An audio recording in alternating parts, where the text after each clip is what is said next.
It was terrible, because we thought the world was coming down on us. The drought this year was extreme.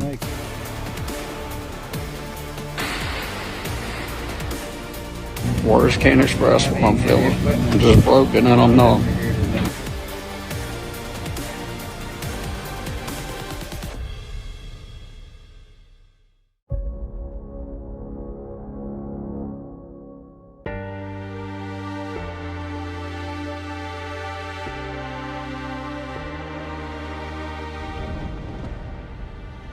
In the continuation of our video on the drought, let's talk about its consequences for some countries of South America. Uruguay is facing a critical situation caused by an extreme drought. Since the beginning of 2023, the amount of rainfall in the country has been the lowest in decades.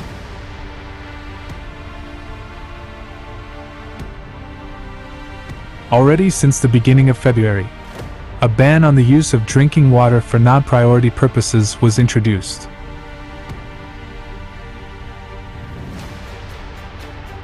Major reservoirs, including the Canilon Grande, which supplies drinking water to the country's capital, almost completely emptied.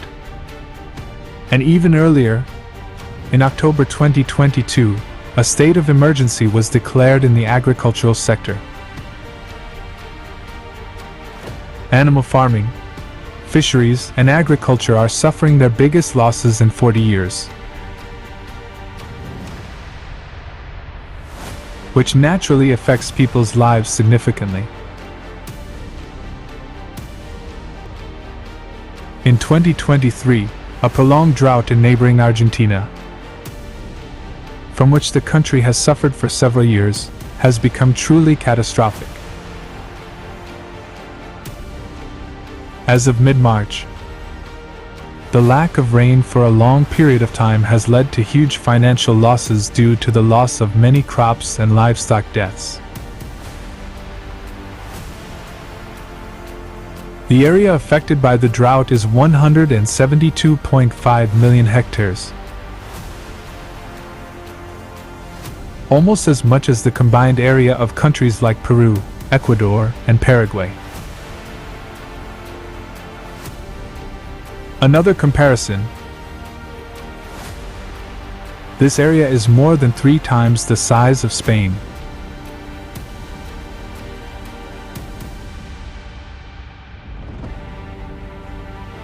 Argentina is one of the largest suppliers of cotton, soybeans, corn, and beef in the world. Drought and crop failures in the country may negatively affect food markets around the world.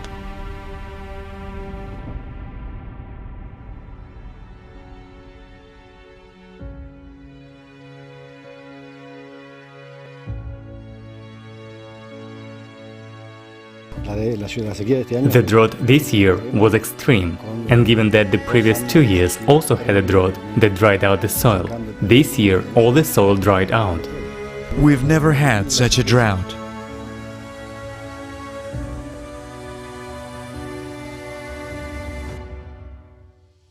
A heat wave in midsummer set new temperature records and worsened an already difficult situation. The country recorded its hottest summer in 62 years. According to the country's National Meteorological Service, temperatures during the first 10 days of March were 8 to 10 degrees Celsius above normal.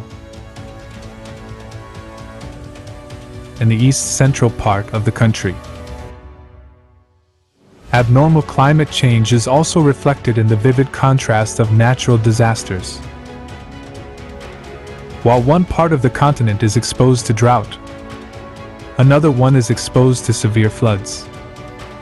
On March 22nd and 23rd, the coastal city of Guayaquil, Ecuador, experienced severe flooding due to heavy rainfall that coincided with a high tide.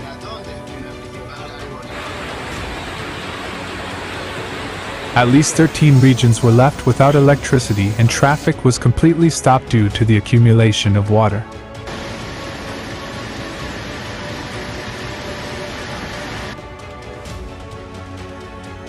couch, mattresses, furniture. As my grandmother, may she rest in peace, would say, we are without God and without Saint Mary. It was a river. This is not a street. Notice what you see now, all the sediment the earth brought with it. It was terrible, because we thought the world was coming down on us. And at that moment I said, this is what we've come to, because it kept raining and the water kept rising.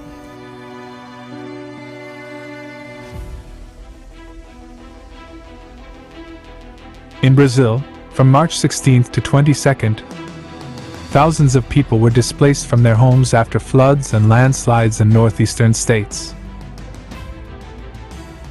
Casualties and injured people were reported. A state of emergency was declared in several municipalities of the states of Ceara, Maranhao and Para.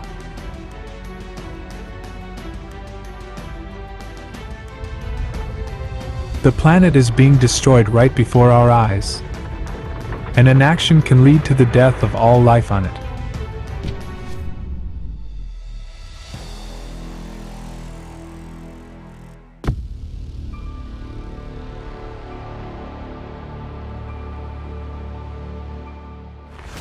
A giant landslide in Ecuador took the lives of at least 7 people. The tragedy occurred on the night of March 27, 2023, in the city of Alausi, Chimborazo province. More than 160 houses were either severely damaged or completely destroyed. Dozens of people were injured. There are also reports of missing people, while search and rescue operations continue. At the site of the tragedy that took place about 2 months ago, cracks formed. There was a risk of displacement of land masses. And since then the population was urged to evacuate, but, unfortunately, some residents were not able to leave their homes in time. In total, hundreds of residents were affected by the disaster.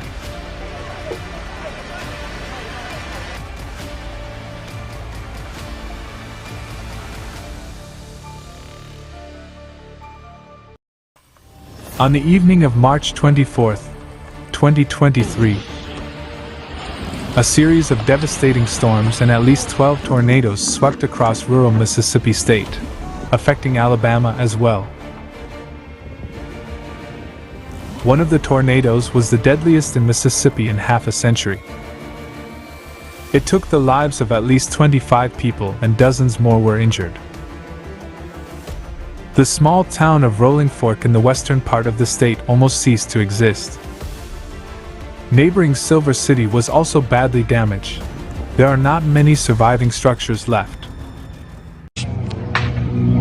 Words can't express what I'm feeling. I'm just broken and I'm numb.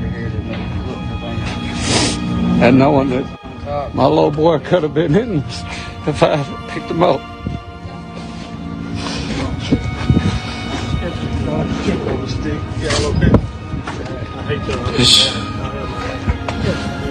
I'm just trying to stay strong. I got my family here, more family on the way, friends coming. That's all I can do is just rely on them to help me get through it. So who lived here? My mom and dad, Lonnie Pierce, Melissa Pierce. And I just wish I spent a little bit more time with them yesterday before I left. And I still gotta tell my son that they're gone. I won't be able to do that.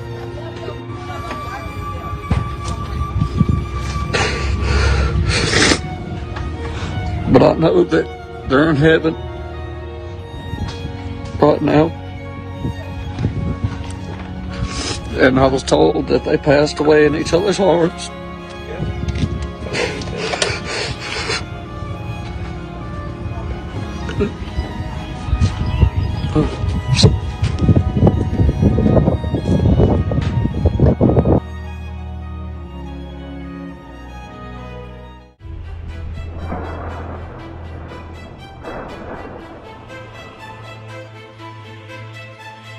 On March 28, 2023, a powerful hurricane wind blew through the Georgian city of Batumi and its suburbs. The wind speed reached 90 kilometers per hour. A tree fell on a car and took a man's life. There are injured people. The wind knocked down the roofs of the houses, felled trees and fences, and scattered pieces of glass. Local residents say there has not been such a hurricane in Georgia for many years.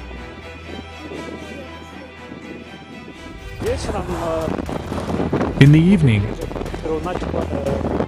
the sky suddenly darkened. The weather suddenly began to change. And then there was such a strong squall wind that it began to tear down heavy umbrellas and capes on the various cafes. Waste containers flew maybe 200 to 300 meters away from where they were originally located. I mean those big plastic containers. Garbage was flying everywhere, as if it was being swirled around in a whirlwind. Palm trees everywhere. It seemed palm trees were about to be uprooted. People were grasping these palm trees, trying to hold them as tightly as they could.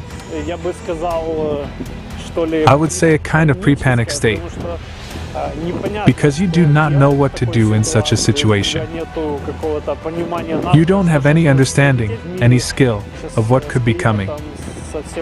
In the world right now, with the climate, with all this, everything is changing, and it's changing globally.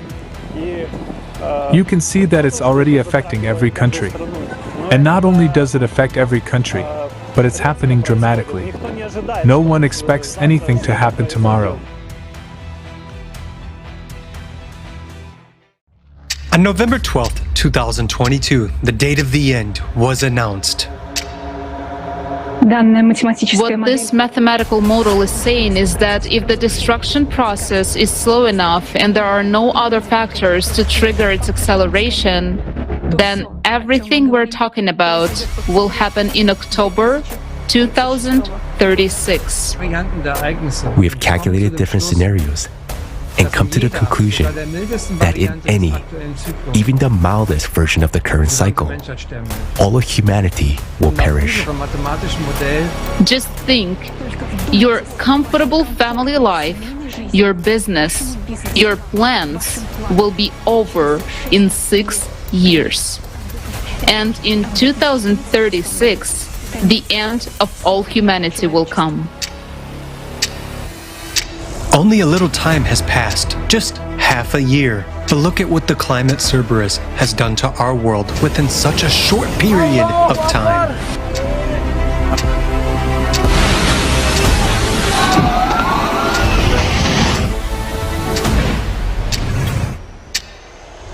And what have we, as humanity, done after the date of the end was announced?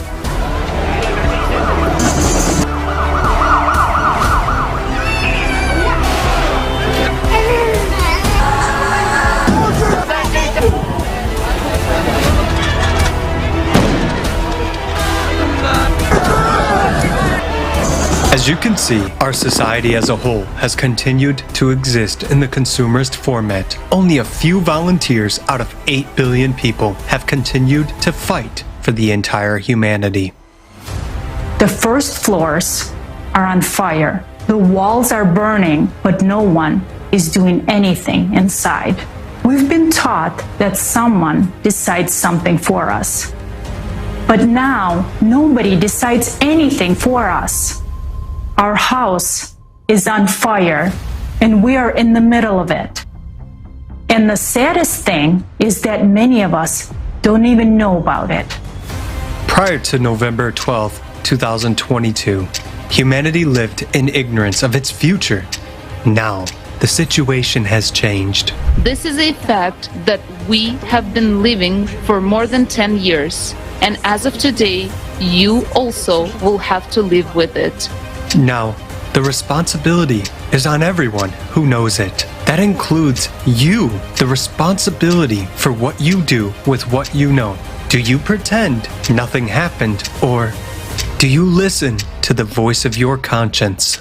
Join now while there's still time. We can still make a difference.